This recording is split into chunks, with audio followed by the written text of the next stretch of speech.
Welcome to DEMOCREPUBLIX, where we cover the real news that matters to we the people. After the US research project was shut down, Dr. Shi continued her coronavirus research in Wuhan, China. Dr. Shi Zhengli from China was part of a team, including Dr. Ralph S. Baric, that published an article in a 2015 edition of Nature Medicine.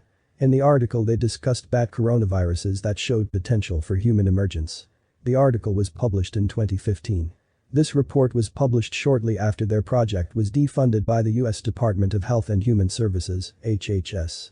The HHS in 2014 sent a letter to the University of North Carolina at Chapel Hill, where they announced they were going to defund the program.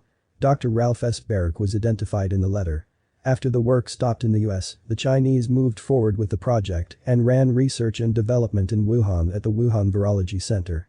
From Shi Zhengli's papers and resume, it is clear that they successfully isolated the virus in the lab and were actively experimenting with species-to-species transmission. It's also important to note that back in 2017, we had solid intelligence about a viral leak in a high-security Chinese virology R&D center that resulted in the SARS virus getting out and killing people. This information provides a basis that contradicts the theory that COVID-19 is a variant that just magically mutated in a bat in the wild and then jumped to a human when they ate a delicious bowl of bat soup.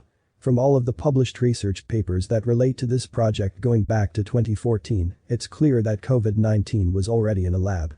It's difficult to tell if the release was intentional or accidental. In 2017, the Chinese had a similar release incident that sickened 8 people and killed 1. It started when 2 workers at a Chinese CDC lab independently isolated and experimented in vitro vivo a SARS virus. In one of these sessions the scientists took a previously unknown variant of the SARS virus and moved it out from a BSL-4 high-containment facility into a low-safety diarrhea research lab, where the 2 were working. Apparently, the virus inactivation process didn't work properly and both were infected at the lab and then proceeded to infect other people outside of the lab. We now know from Dr. Shi's resume and papers that she was still working on the coronavirus at that time.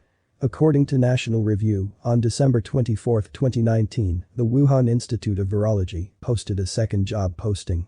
The translation of that posting includes the declaration, "Long-term research on the pathogenic biology of bats carrying important viruses has confirmed the origin of bats of major new human and livestock infectious diseases such as SARS and SADS, and a large number of new bat and rodent new viruses have been discovered and identified. What happened up until January is still mostly a mystery. But now we have more evidence that China was working on the China coronavirus in a lab in Wuhan for years. We also have evidence of fatalities from the lab coronavirus back in 2017. Let us know what you think. Leave your comments down below. Like, share and subscribe.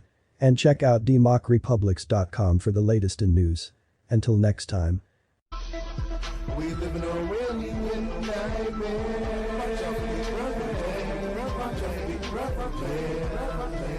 We live in a alien nightmare.